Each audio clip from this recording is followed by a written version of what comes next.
The ruins still smoulder. Nilfgaard passed not long afore. They must be close.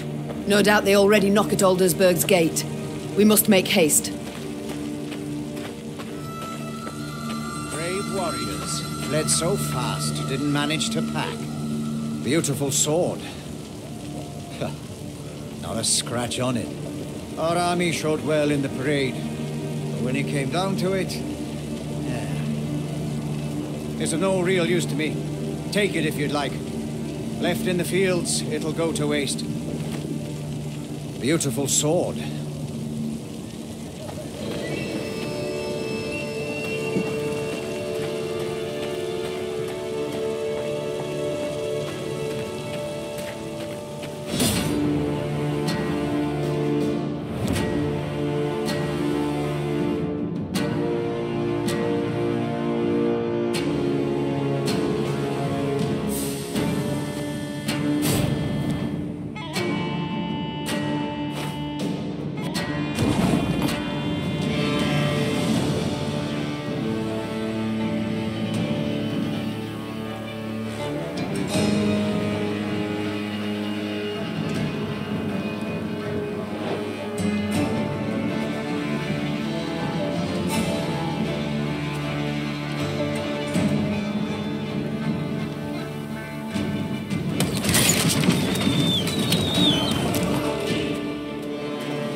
Give me a target.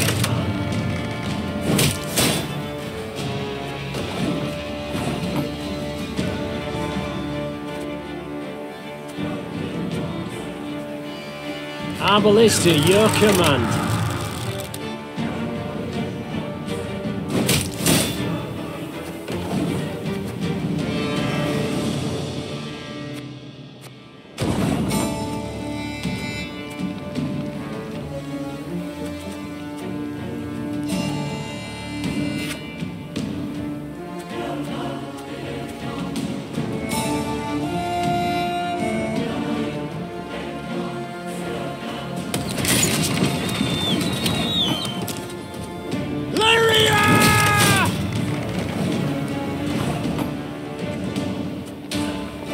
One bolt I need.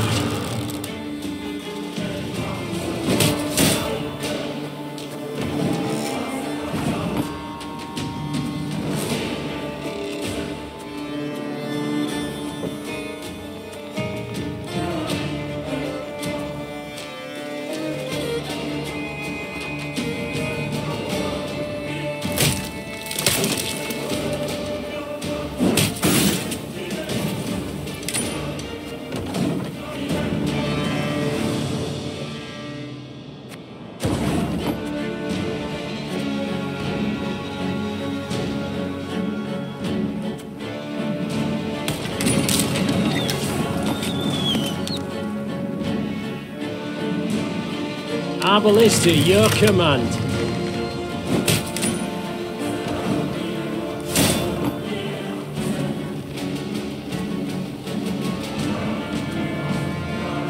Armor ward, sir.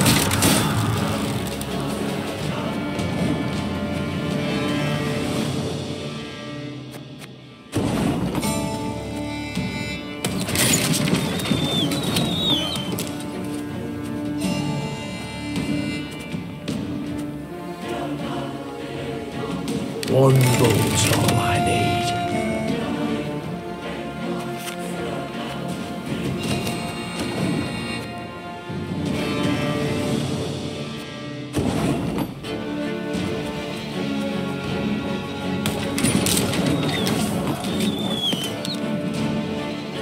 Give me a target.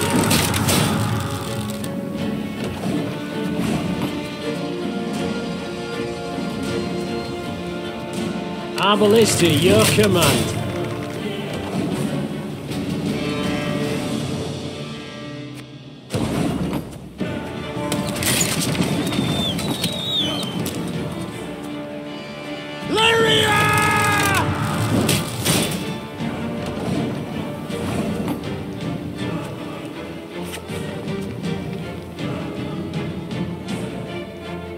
One boat's all I need.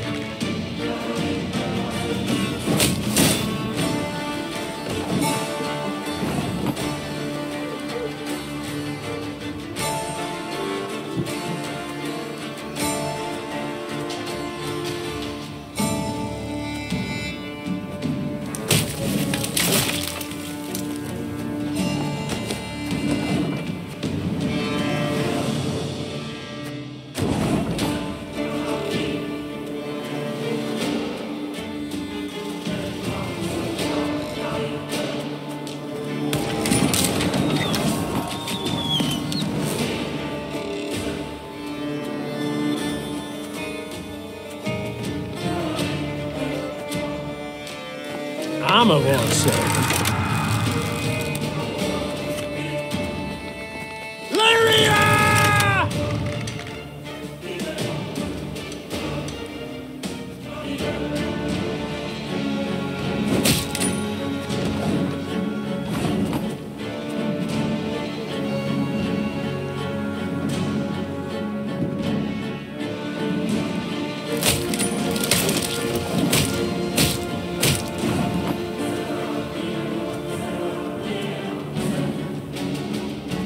One boat's all I need.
Arbalist to your command.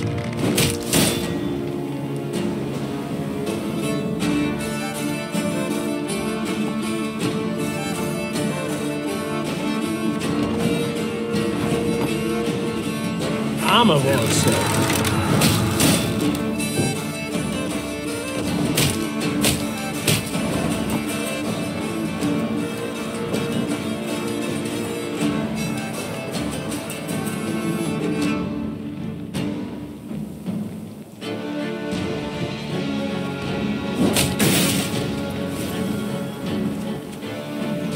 Pissing in the moat? Oh, dead.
Niamh shook her head in disbelief as she surveyed the landscape before her.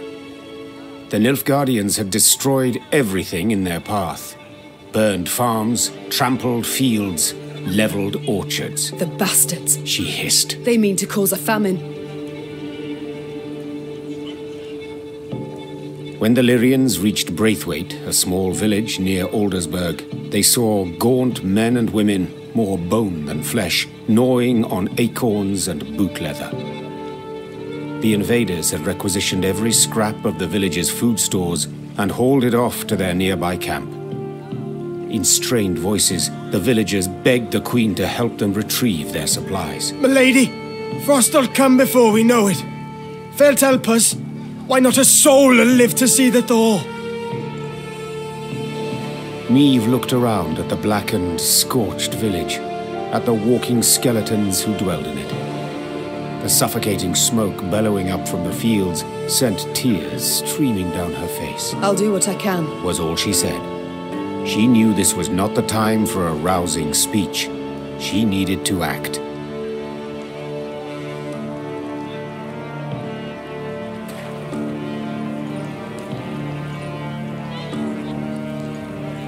Milady, have mercy. We'll waste away and starve. Milady.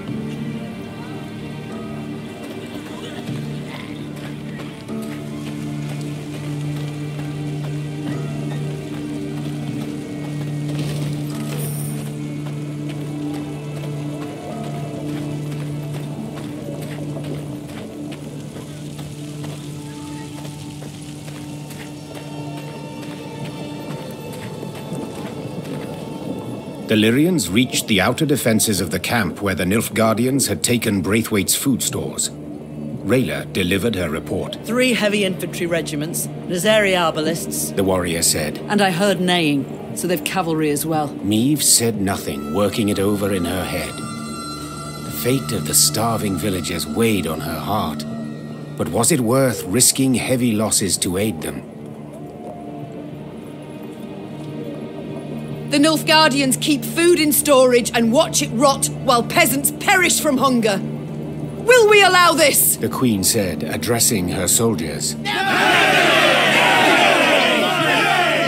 Cried the soldiers. I didn't think so. Niamh said with a smile as she drew her weapon. Lyrians, attack!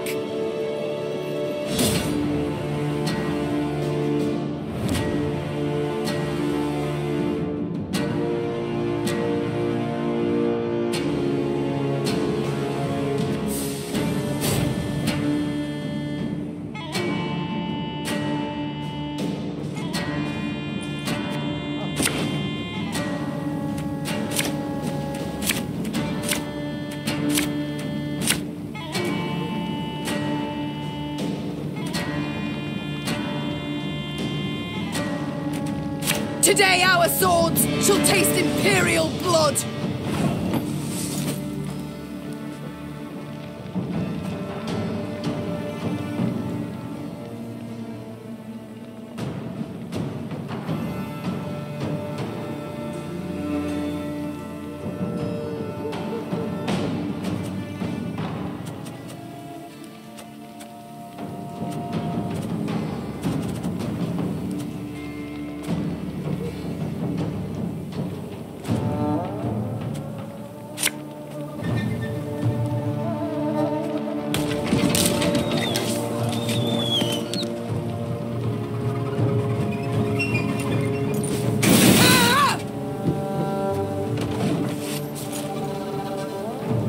152, 154.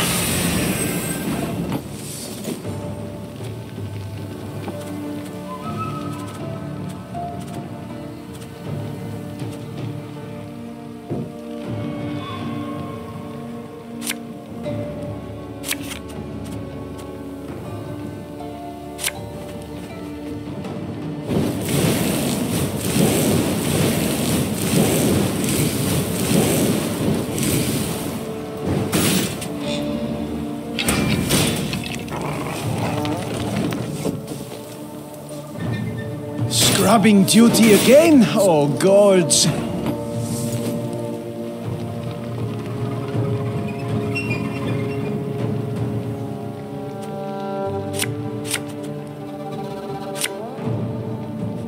Coin never stinks, no matter how rank the pouch.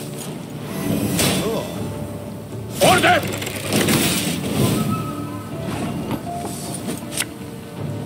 Have it the white of an eye from half a league away.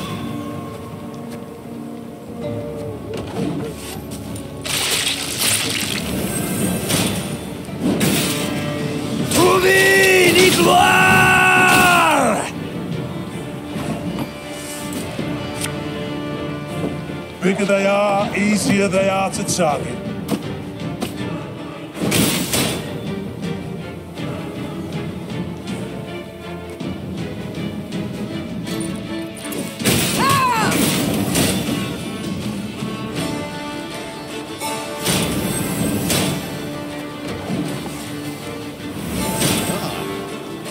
Life is mine now.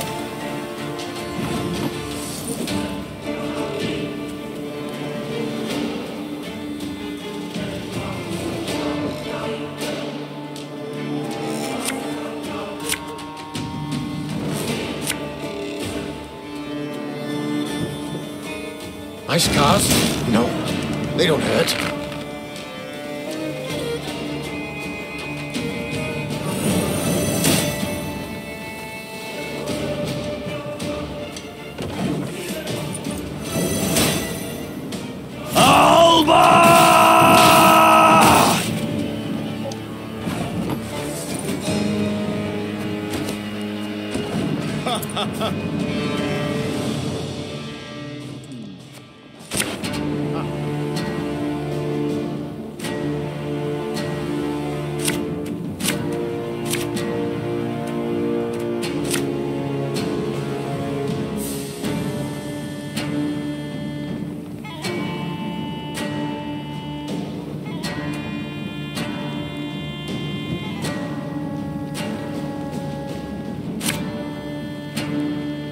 Today our swords shall taste imperial blood!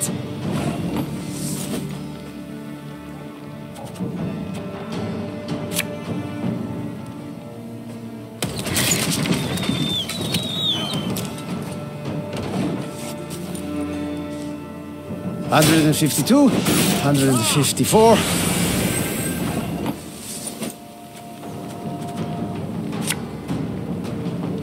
You mad? Don't shake that!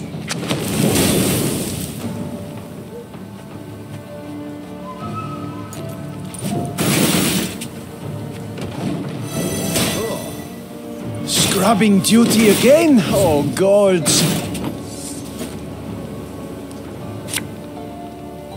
Yeah, yeah!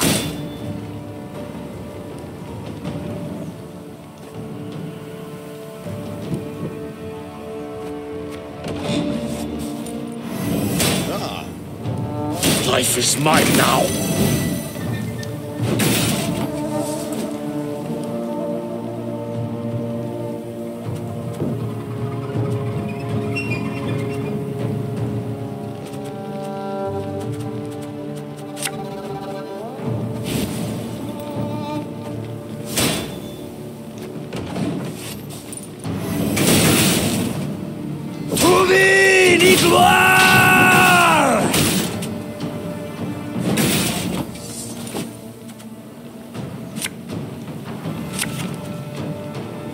This could hurt.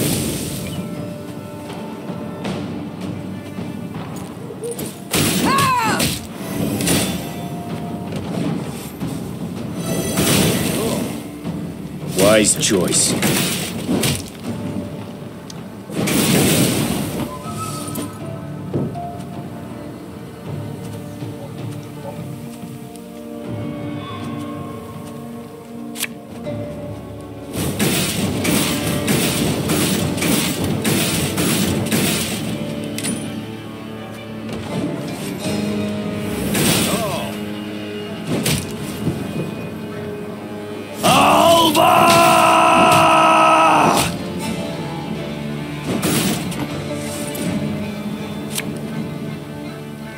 We'll catch 'em all!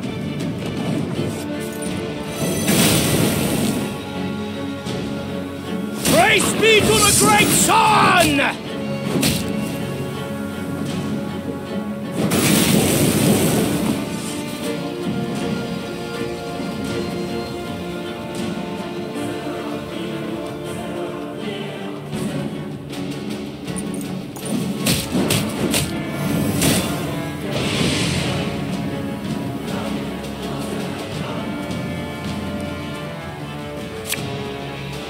Fear not. We shall achieve our goal. Yes.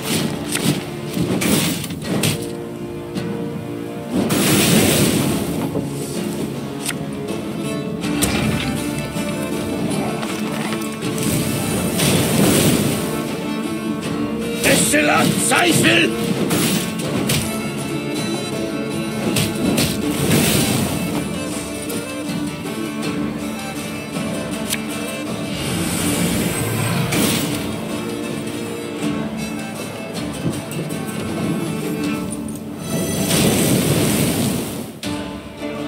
Herzer.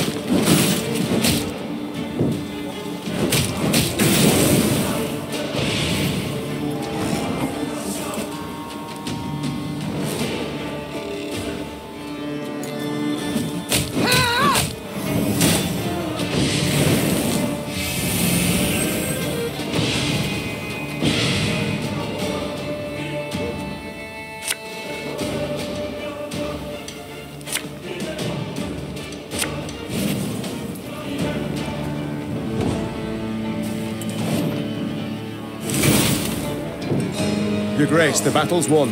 We've secured the storehouses. Niamh managed to rout the Nilfgaardian troops and regain the stolen supplies. However, the Queen's good humor faded soon after the battle. Her soldiers began loudly demanding she not return to the village, but keep the food for her troops. We've nigh empty bellies too, my lady. And whatever we give them, the black-clad bastards will just steal right back. Better to strengthen our own army than the enemy's.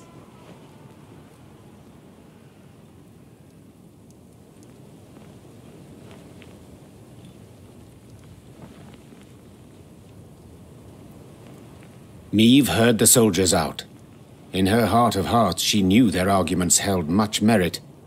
But she only said, I'd rather fight with a clean conscience than a full stomach. The Queen's words ended all discussion. The soldiers loaded the food onto carts and made off towards Braithwaite.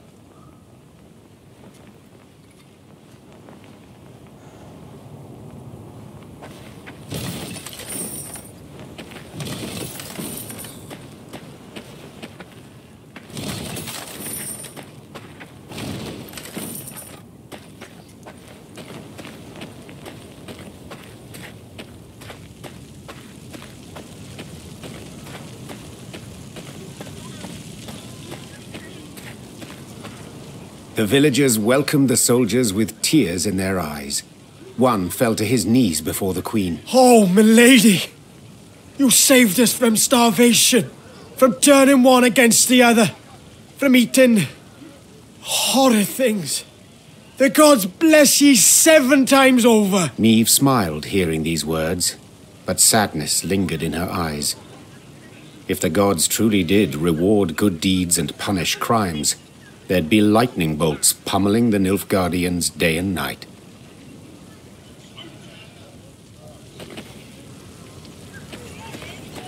Our own king left us for dead. Yet you, milady, though from a foreign land, saved our village, saved our lives. Our own king left us for dead.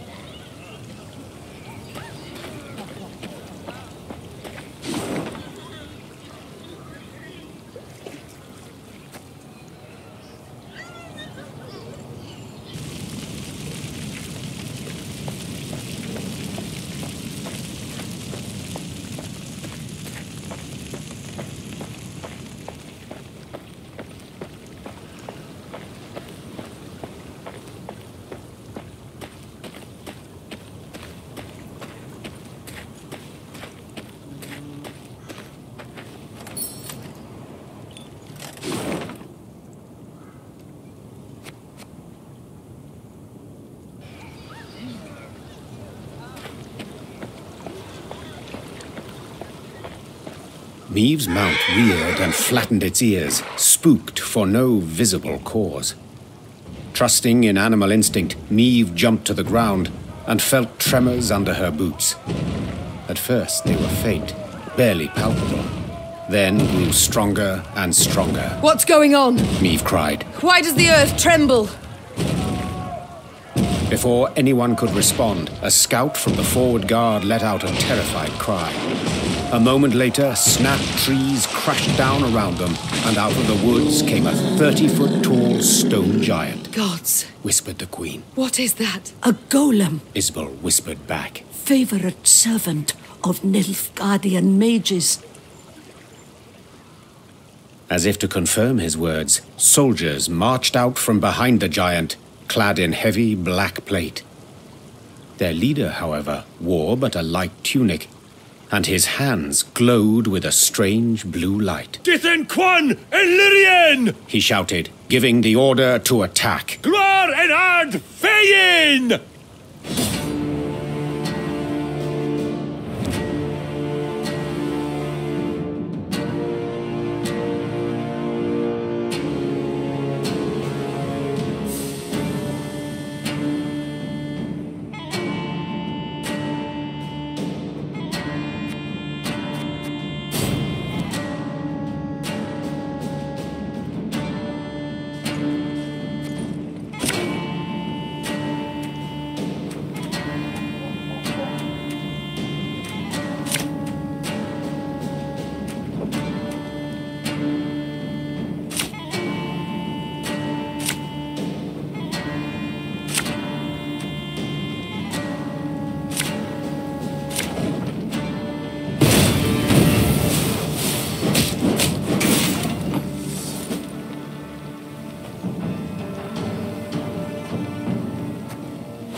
Powers are you. Agart!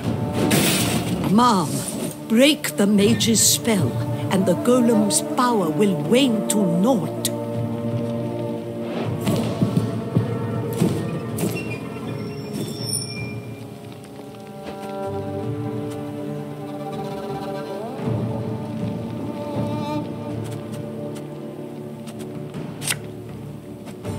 Catch!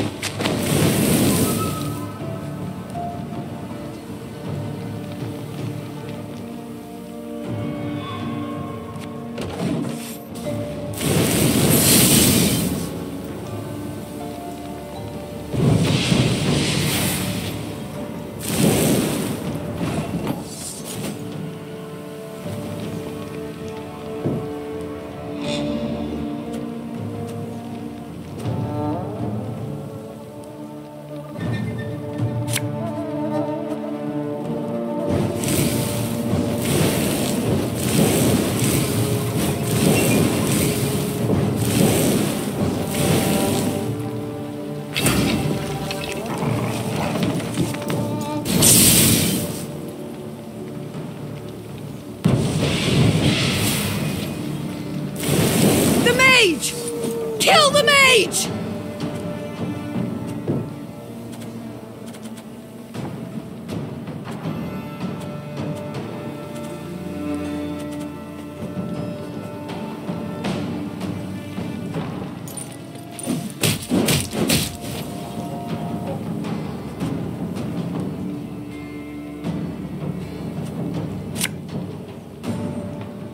Have it the white of an eye from half a league away.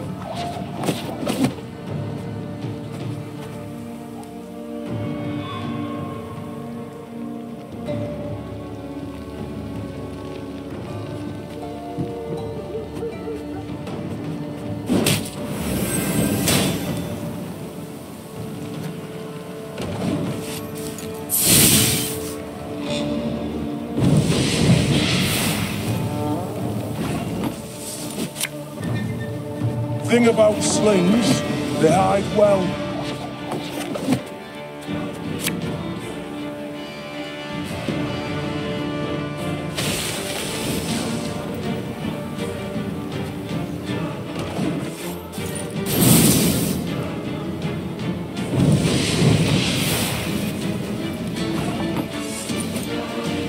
Ever have a stone knock out one of your teeth?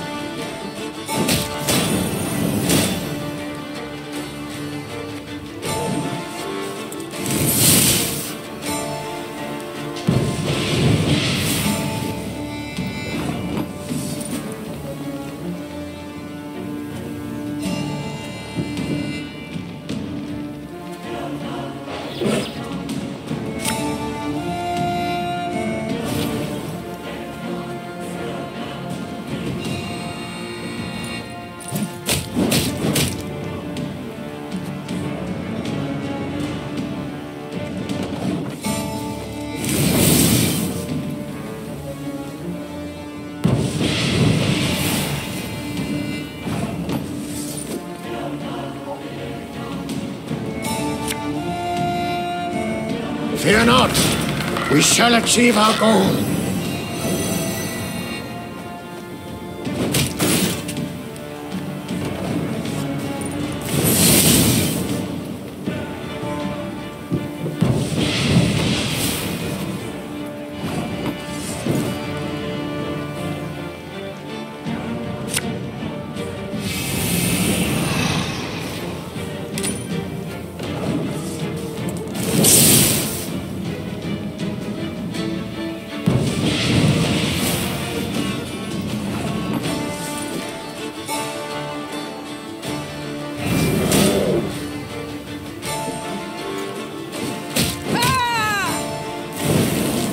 Your Grace, it worked! Raising her shield against the whistling rain of arrows, Niamh fought her way towards the Nilfgaardian mage leading the attack. At close quarters, magic arcana would stand no chance against a well-swung blade. Niamh roared, delivering a powerful blow. Her blade severed the mage's aorta, and drowning in his own blood, he fell to the ground. He choked out by way of last words. Then the blue aura coming from his hands flickered out, and the stone giant thundered to the ground in pieces.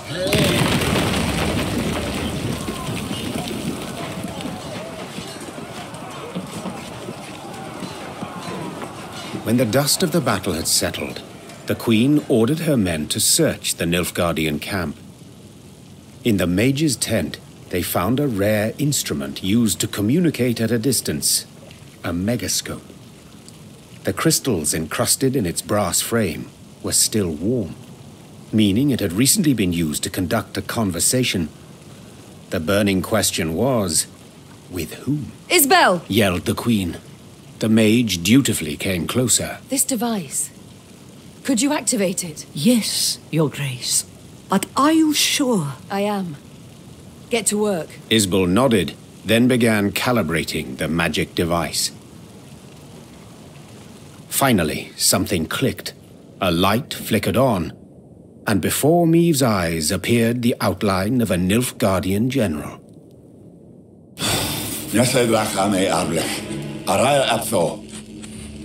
Speak common, please. I know not your tongue. Oh, forgive me. I thought I spoke to someone else. Good to see you in good health, Queen. Or ex-Queen, I suppose, would be the more apt title. Instead of fretting so much over my title, give yours. Of course. Where are my manners? Duke Adel Ebdahi, Grand Chancellor, Commander of Army Group East. I believe you've heard of me. Of course I have. You were the coward who, instead of facing me himself, employed traitors to do his bidding. What you call cowardice, I call diplomacy. And you must admit this diplomacy has proven quite successful. First Lyria, then Rosberg, and southern Edirne, all taken without any real losses. Enjoy it while you can. Easy victories are short-lived. Is that what you think? I'm afraid you're in for an unpleasant surprise. Is that a threat? No. A simple prediction. Enough of this. Why use this megascope? What is it you want?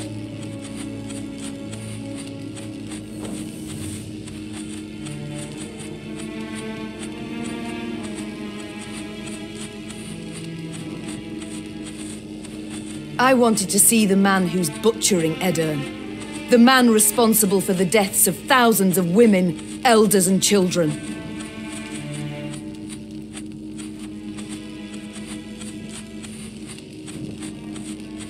Then your desire has been satisfied.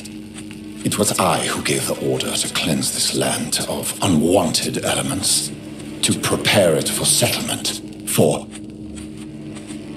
Unwanted elements? Those are living folk you speak of. If you were to look at this war in historical perspective, considering the wider geopolitical context, forget it. It's impossible for you to grasp. Farewell, Your Majesty. Or rather, till next time. For there will be a next time, I assure you. A quiet fell over the tent. The Queen stepped outside, squinted her eyes against the glare of the burning fields, and swore to herself that when she did see Grand Chancellor Ardal ep Dahi again, he would be a whole head shorter.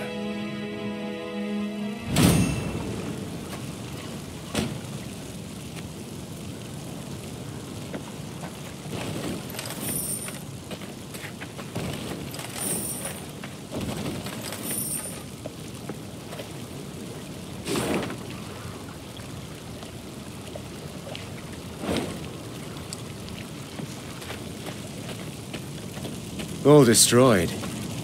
As if nobody lifted a finger against the Nilfgaardians. King surely ordered all his armies to return to Aldersburg. Took cover behind its walls. I do not wish to dismay, but after what we saw at Rossburg... Enough doomsaying, Gascon.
$152, $154.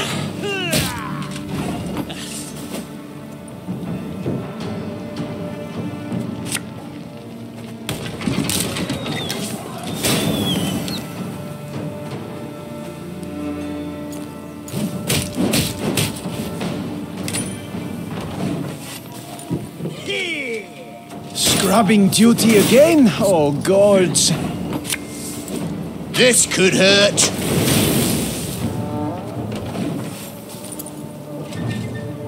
Wise choice.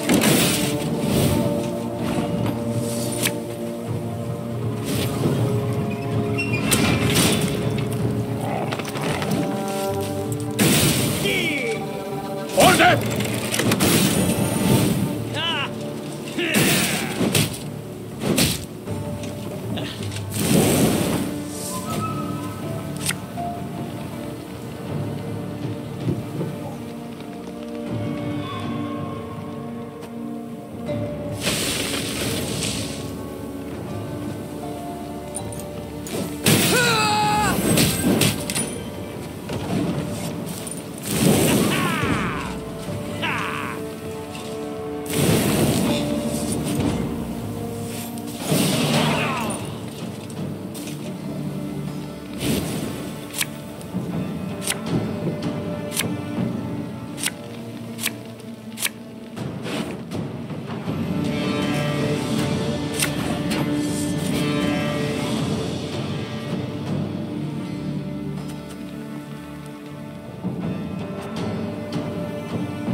Watch your heads!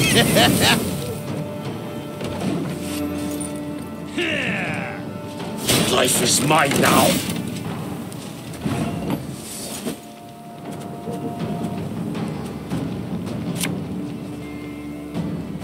I'll fight to my last breath.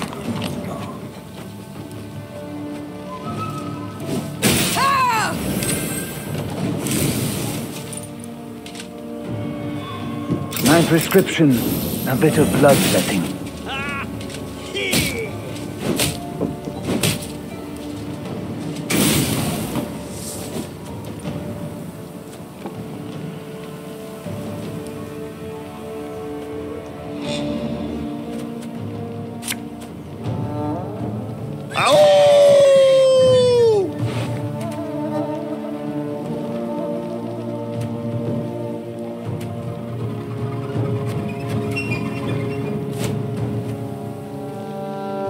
My pain serves a purpose.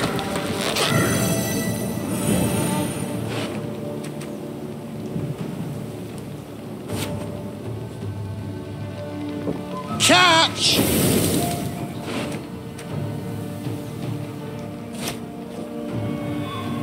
Discipline shall bring us victory!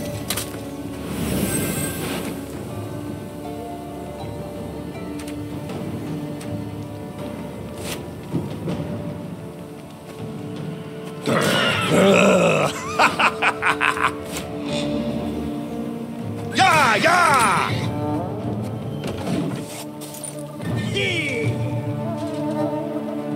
In retreat!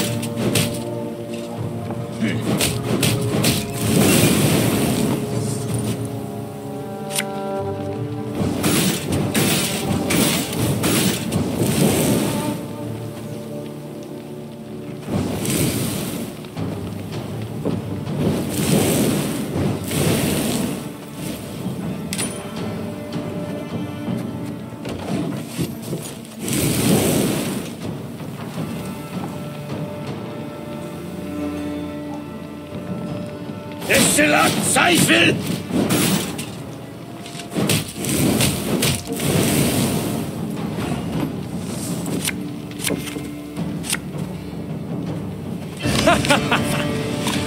Wait, you're serious?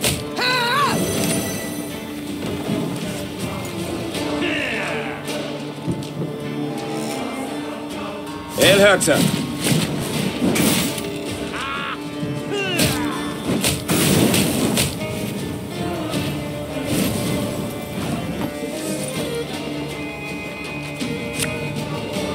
Thing about slings, they hide well.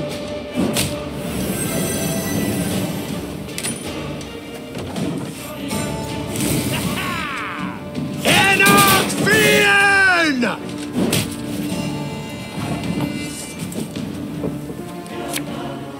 Hey?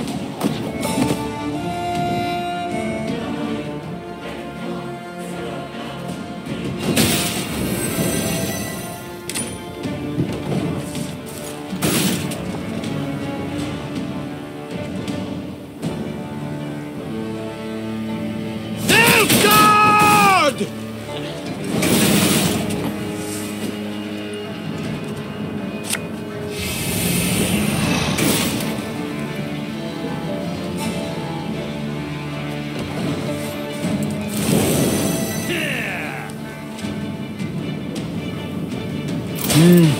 A highly curious case.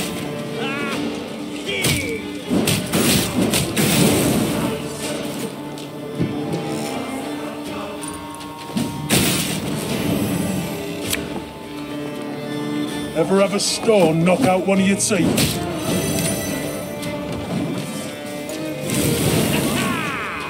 Gloire and cast down!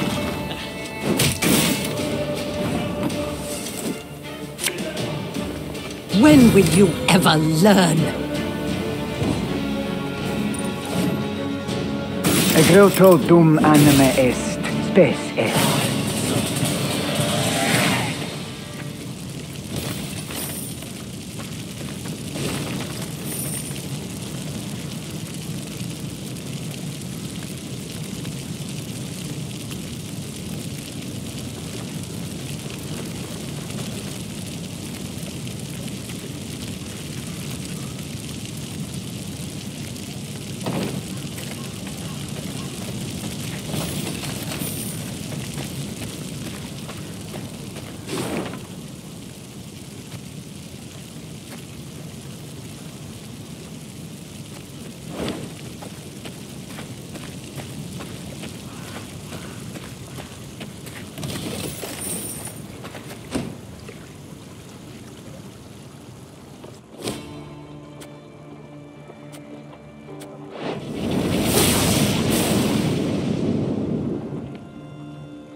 Coming across a small brook, Meve ordered her soldiers to replenish their water supplies.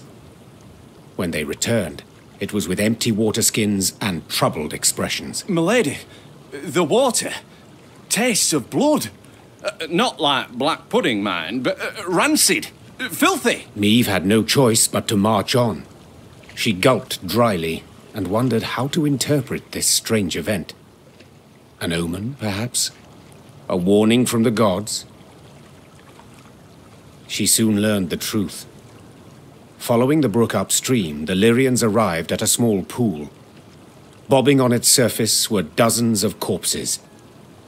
A young woman caught Meve's gaze, her long hair spread delicately atop the water, wide-open eyes reflecting the sky, a fine nose peppered with freckles, and a gaping wound slashed across her throat. We shall stop here, the Queen said calmly, and give these souls a proper burial.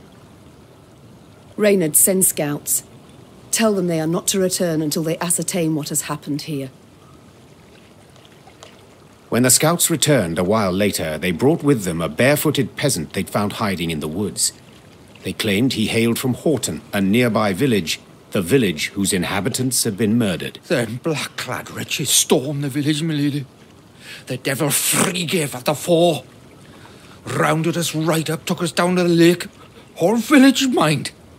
Then chop, chop, and splosh, splosh. 'Twas I alone gave him the slip.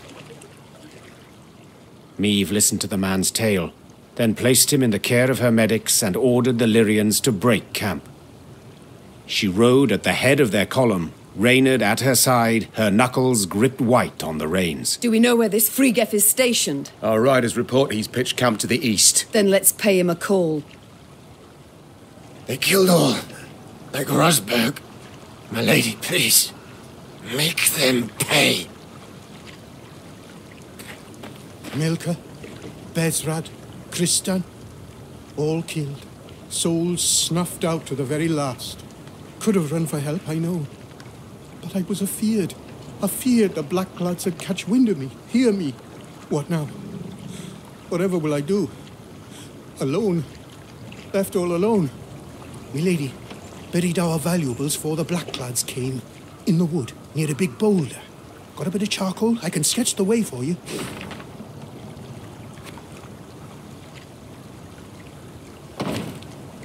What now? Could have run for help. Milka.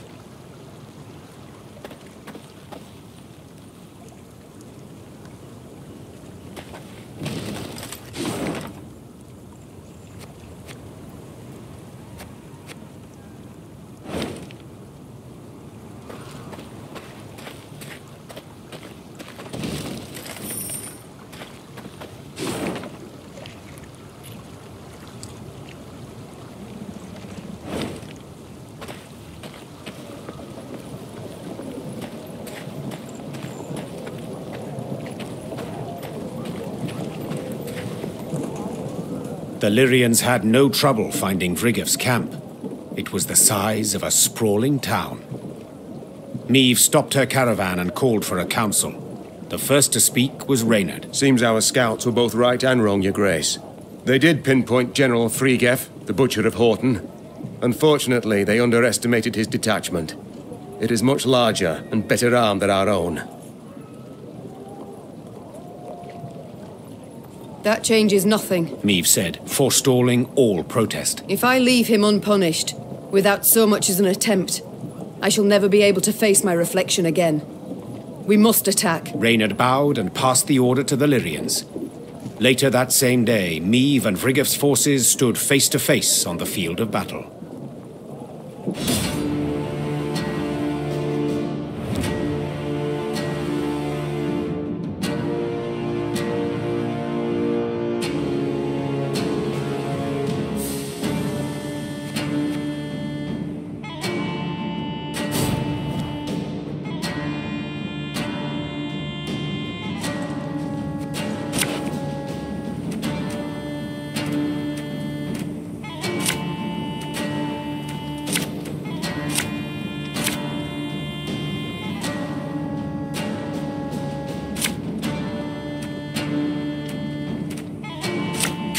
Freegef!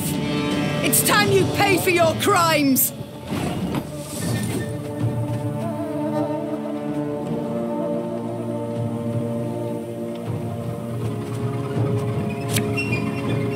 Watch your heads!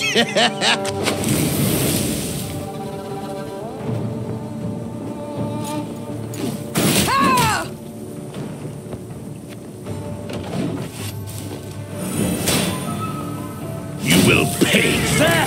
Frigga! I see him! We've got to catch him!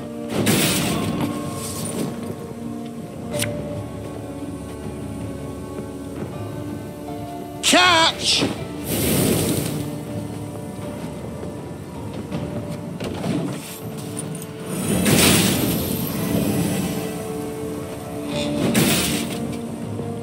Life is mine now!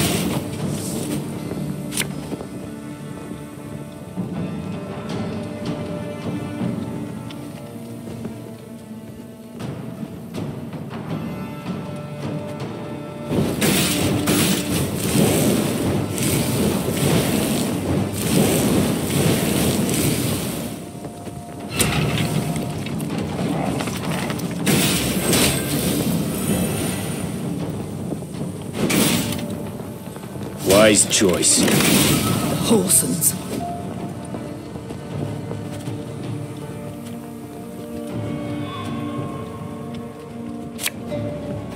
Thing about slings, they hide well.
I smell a leak.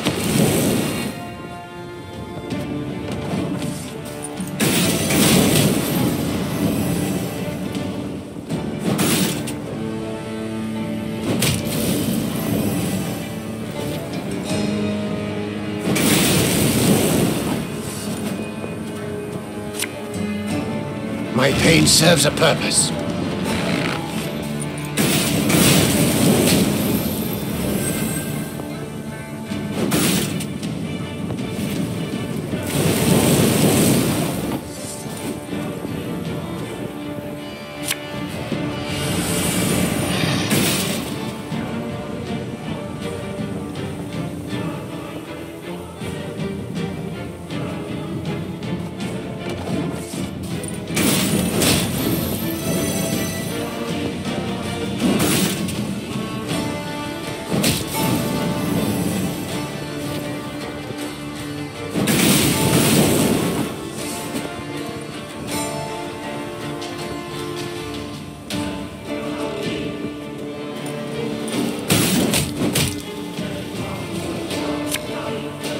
Her Majesty knows what she's doing.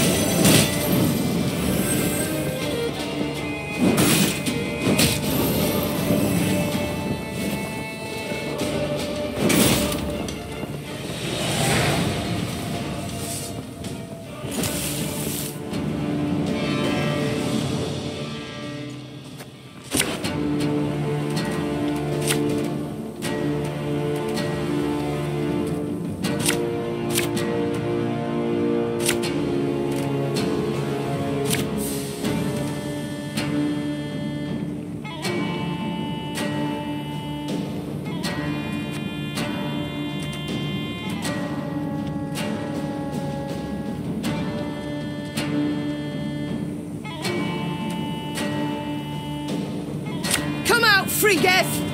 It's time you pay for your crimes!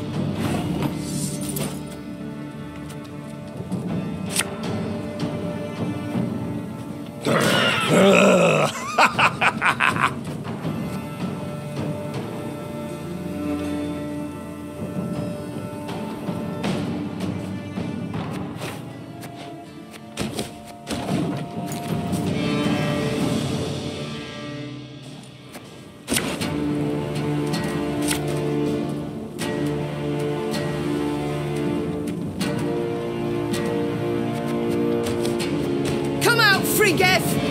It's time you pay for your crimes!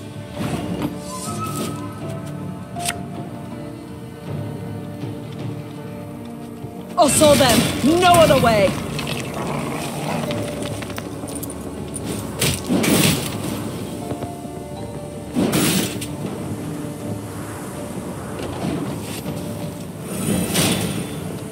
You are dogs! There! Frigef! I see him! We've got to catch him!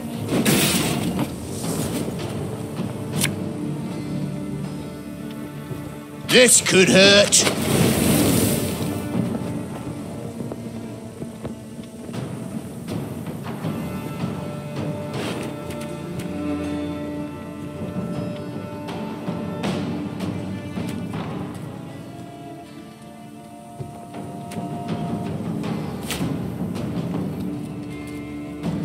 Coin never stinks, no matter how rank the pouch.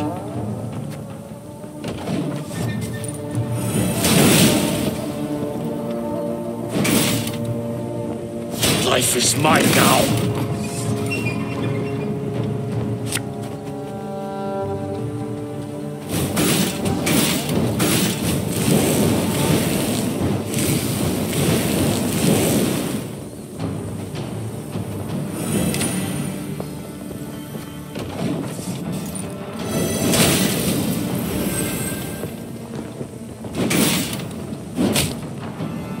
Wise choice. Whoresomes. Fear not. We shall achieve our goal.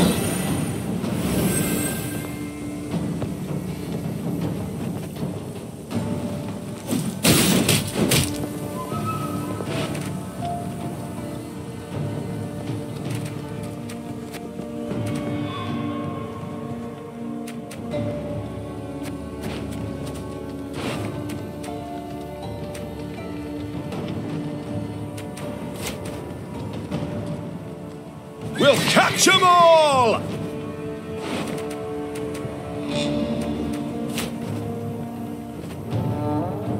Her Majesty knows what she's doing.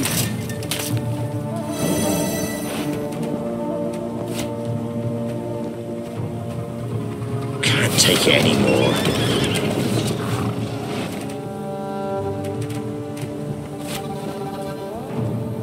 The chase is on!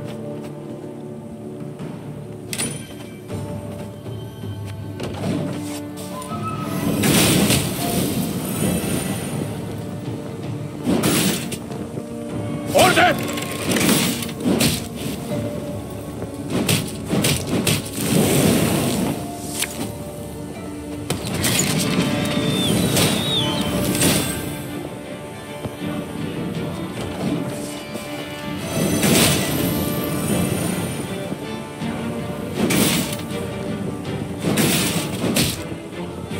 Hail cats out!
As ordered.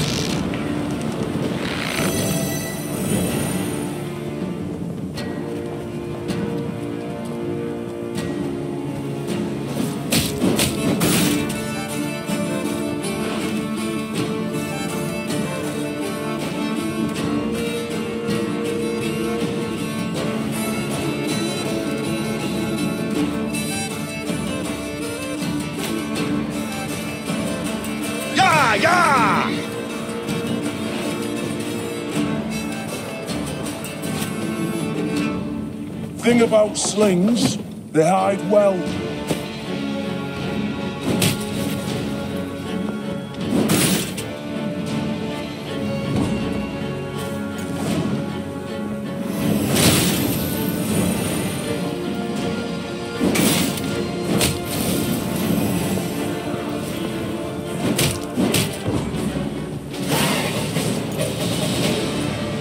The Lyrians won the day, despite their foe's distinct advantage. Historians later ascribed Maeve's victory to her light troops' superior maneuverability in the difficult terrain compared to the plate-clad Nilfgaardians. But if you ask me, that wasn't it at all. A storm of fury had been quietly gathering in the Lyrians' hearts, a squall of rage stoked by the Nilfgaardians' unparalleled cruelty towards the conquered. And no one embodied this barbarism more perfectly than General Friggev. Maeve's men were ready to sacrifice anything to see him punished. They dragged the defeated general before Maeve. The Queen wished to learn why he'd ordered the execution of an entire village, how the Nilfgaardians could possibly justify such a crime. 2 weeks prior, I'd sent a detachment to Horton to procure feed. Captain Gaynor commanded it. While he was verifying their grain stores, they barricaded him in the barn and put it to flame. The Queen listened to the general's story, her face a mask, betraying nothing. Murdered. One man was murdered. Friggev raised his eyes to Maeve's. The Queen was surprised to see them wet with tears. Yes, my lady. My son. The general's simple words bore pain, grief, and a thirst for revenge that would never be slaked. The Queen had to decide what to do with Friggev. No doubt the general had earned punishment, the harshest possible at that. Yet, such a weighty personage could fetch a hefty ransom, and Maeve's army desperately needed the gold.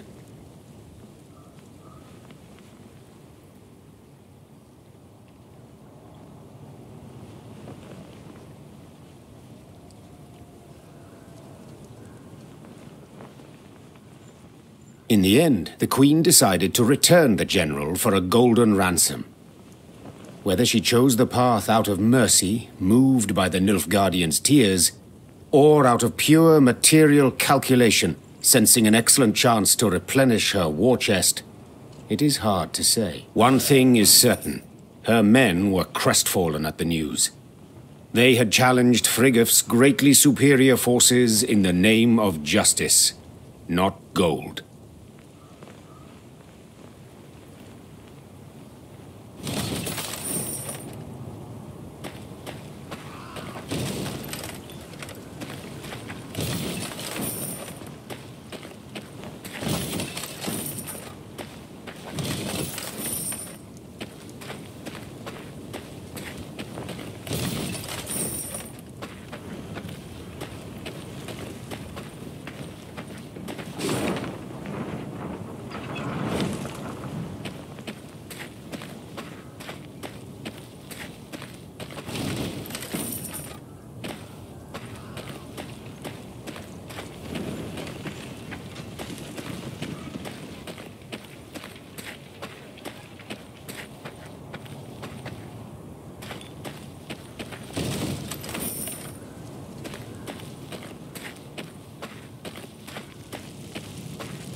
Milka?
As Meve passed the city of Harmelin, one of the peasants she'd saved from Nilfgaardian captivity requested an audience. Be taking leave of you here, milady. Folk from our parts lives in Harmelin. We'll manage. But, milady, we thank you for taking pity on us, time and again.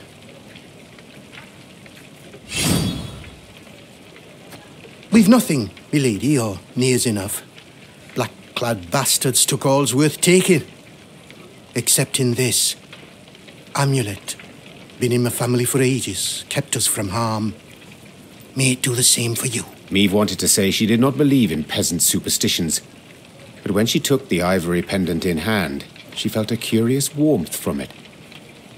The peasant bowed, then joined the others as they trod off towards Harmelin.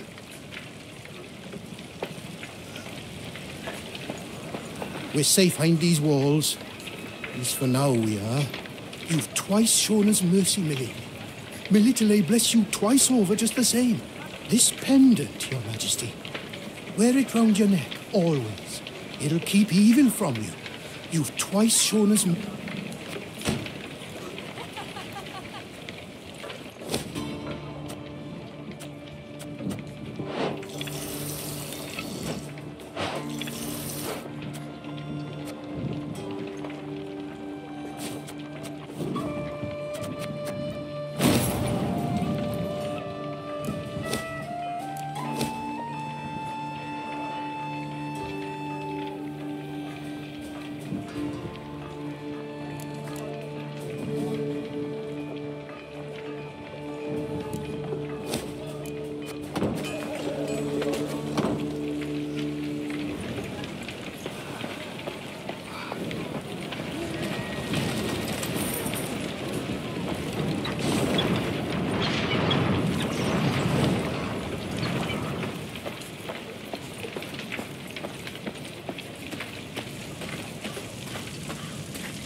One bolt's all I need.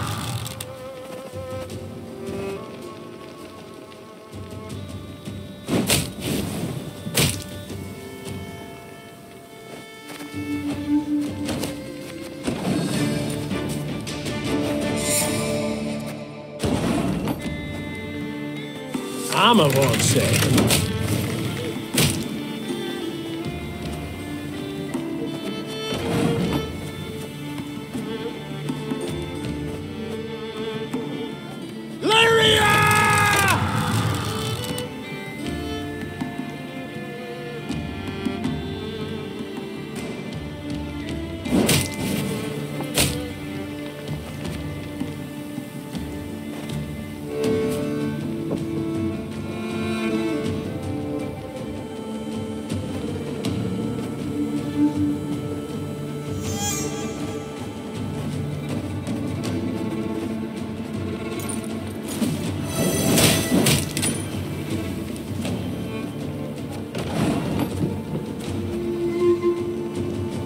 One bolt's all I need.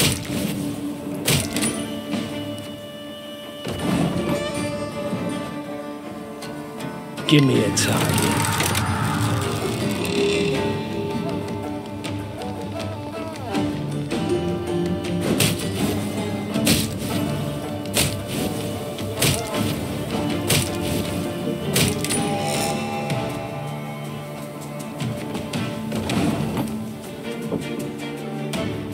Our ballista, your command.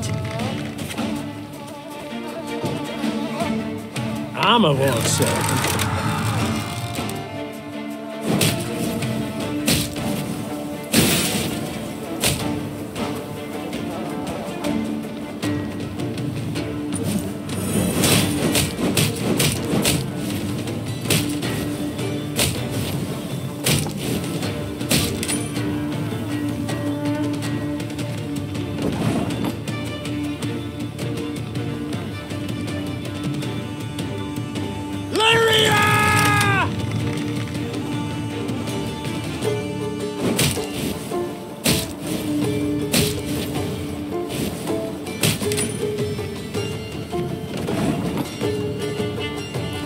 One bolt's all I need.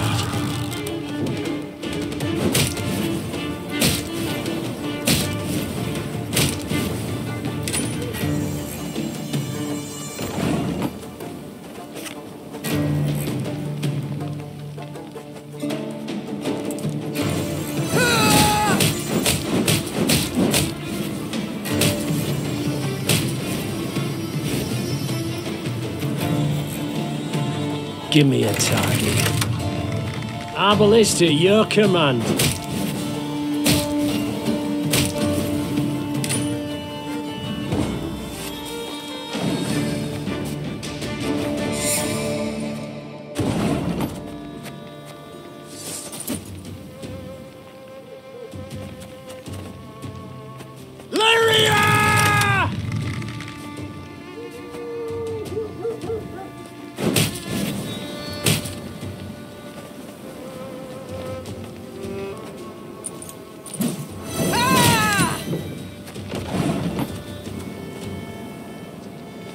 One bolt's all I need.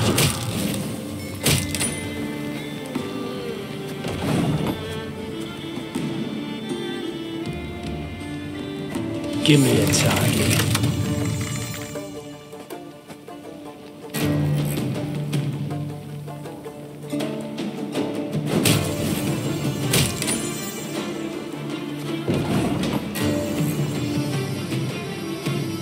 Our ballista, your command.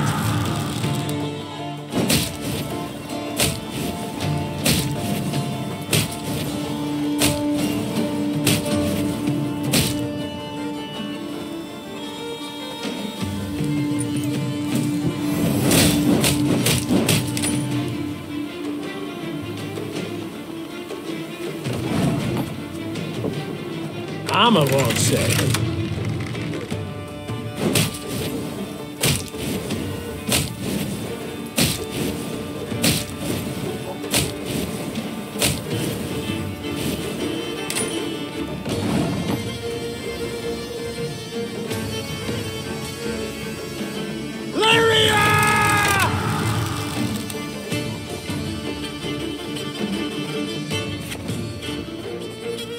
One bolt's all I need.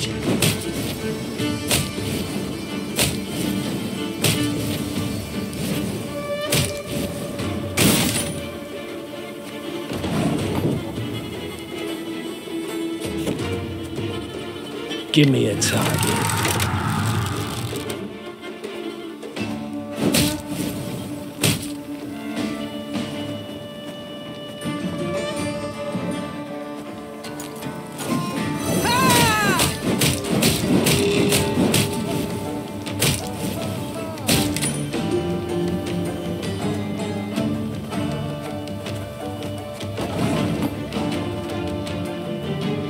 Our ballista, your command.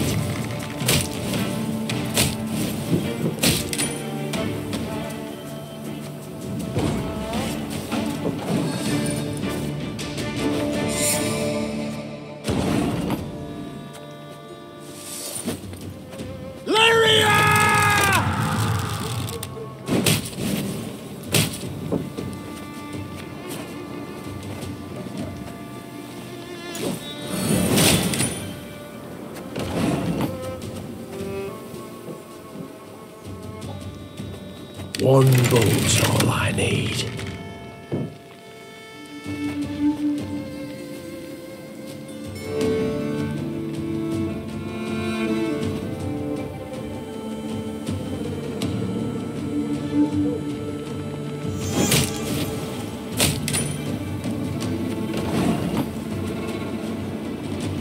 Give me a target.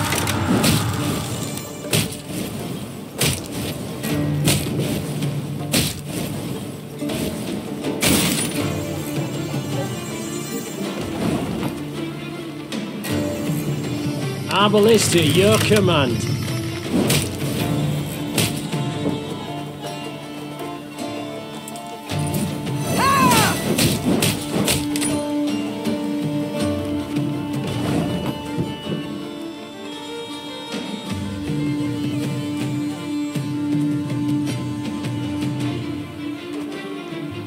Armor won't serve.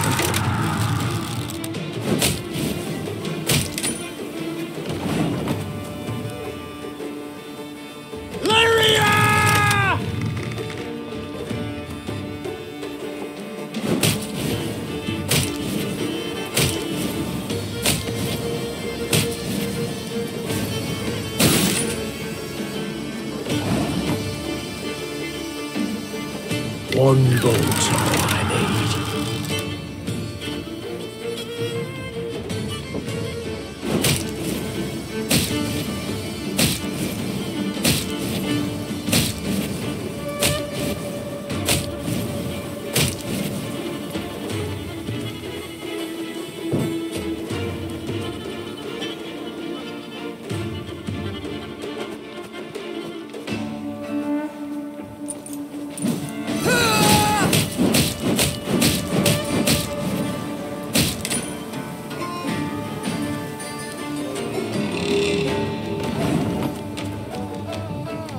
Give me a target.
Meave's Lyrians were traversing a wood when they heard the loud, drawn-out blast of a horn. One of our scouts? The Queen asked, clearly perplexed. She turned in her saddle to face Reynard, who shook his head. Strange. Gascon, appoint a few of your strays. Ones who know how to blend in. Have them sniff out who blows that horn. And why. The scouts returned a short while later with their report. Soldiers had pitched camp in a nearby meadow. They wore Edirnian uniforms, cut by sashes bearing a golden sun. They addressed their leader as Falbeson. Know the name, Rayla said. Falbeson went over to the enemy first day of the war, took his whole division with him. Your Grace, a chance like this won't come again. Let's teach the traitors a lesson.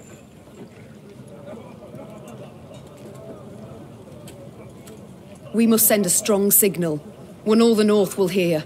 From the Yaruga to the Dragon Mountains, announced the Queen. Whoever collaborates with the invader shall pay with his head. Prepare to attack. Rayla nodded, clearly pleased. The Lyrians surrounded the meadow marked by their scouts. Moments later, a flaming arrow pierced the sky, giving the signal to attack.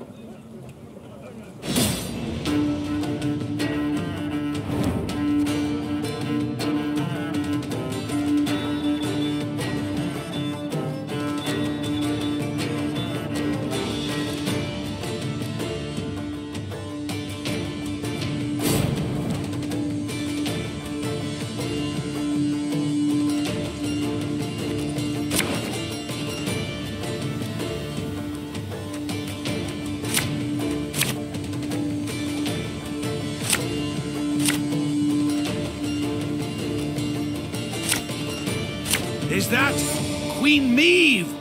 To arms!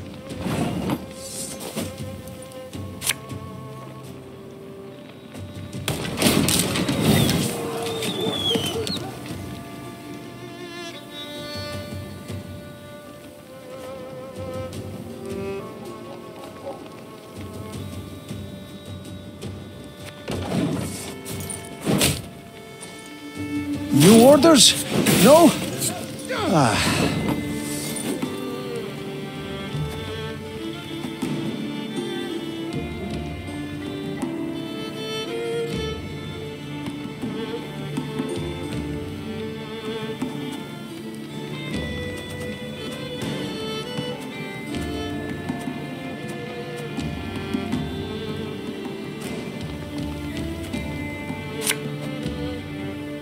Watch your heads! Catch!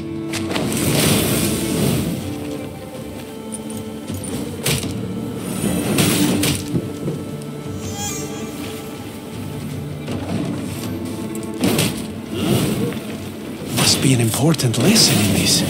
But what? This man has suffered much.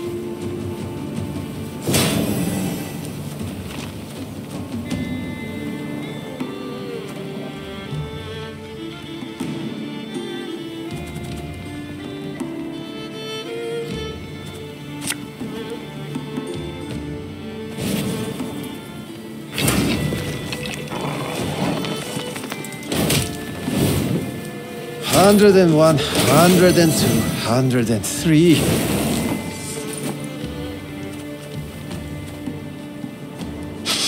I smell a leak.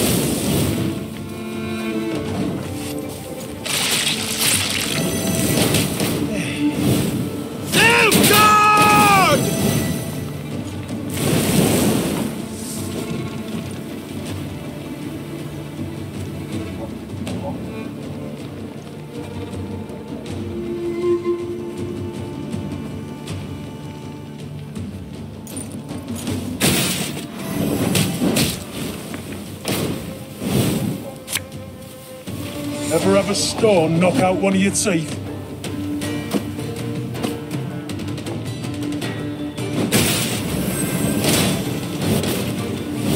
Mercy, your grace. We surrender. The traitors, perhaps used to fighting unsuspecting foes, stood no chance against the determined Lyrian attack.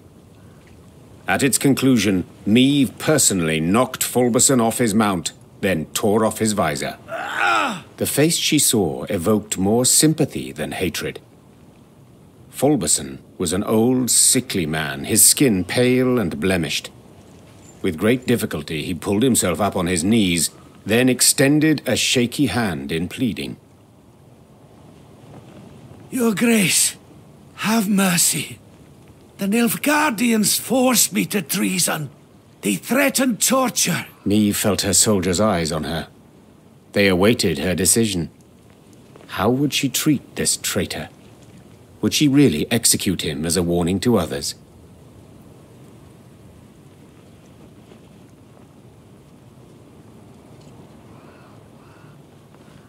I hereby dissolve your division, Falbeson. And you, surrender your sword and be on your way. The traitor threw himself at the Queen's feet. You've shown mercy befitting a truly great ruler, your grace. 1,000 thanks. To the west of here lie my lands. Visit me. I shall throw a sumptuous feast in your honor and provide a generous donation to your fight against our common foe. Maeve ordered Falbeson to stand. Her Lyrians reluctantly stepped out of the departing traitor's way. When he passed Black Rayla, she spat at his feet.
taxidermied unicorn. Strange.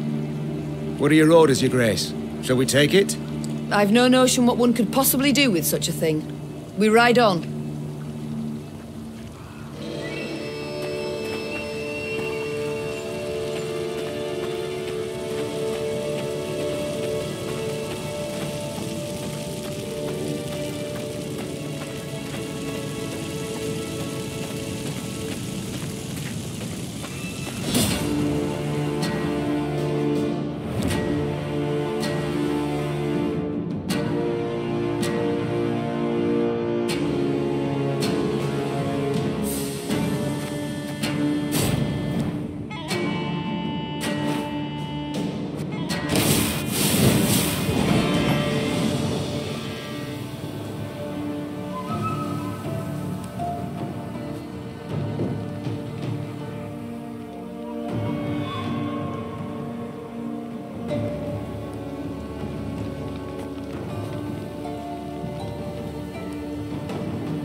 Ever have a stone knock out one of your teeth?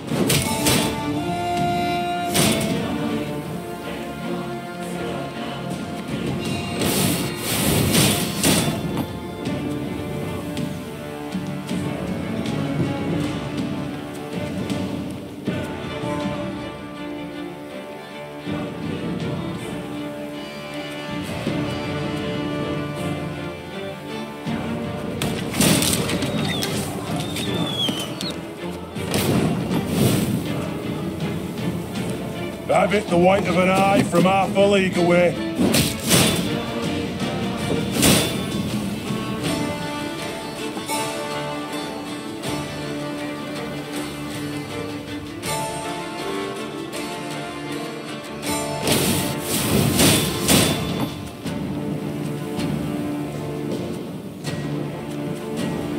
Bigger they are, easier they are to target.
Took but one damned week, and the army was shattered to bits and pieces. Black lads were supposed to grind their teeth against our walls. Bloody empty promise by our leaders. Commander, onward to Abbey. Bloody idiots. There's a place for me in your ranks, Your Majesty. I'd so like to serve you. I'd do so with loyalty deserving of my own king.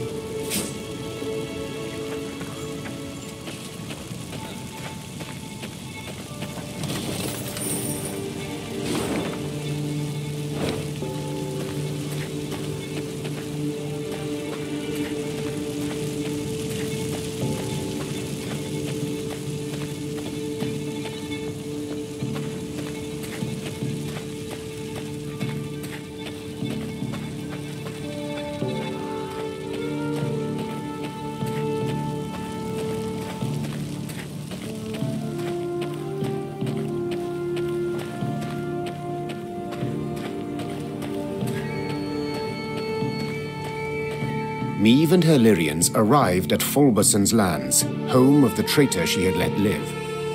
He greeted the queen with full honors. In ceremonial garb, a platter of bread and salt held aloft. Your Grace, 'tis an honor to welcome you to my humble abode. Please, come inside.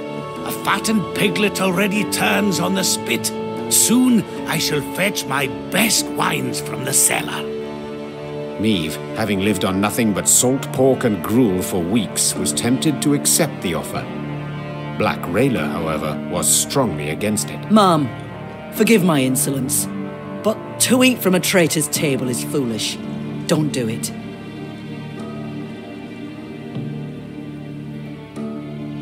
Heeding Rayla's plea, the queen declined Falbeson's invitation. Clearly saddened, he escorted the queen to the bounds of his estate. I thank you once more, Your Grace, he said, bending to kiss her hand. And I swear from now on, I shall support the North as best I can. Maeve nodded, then went on her way.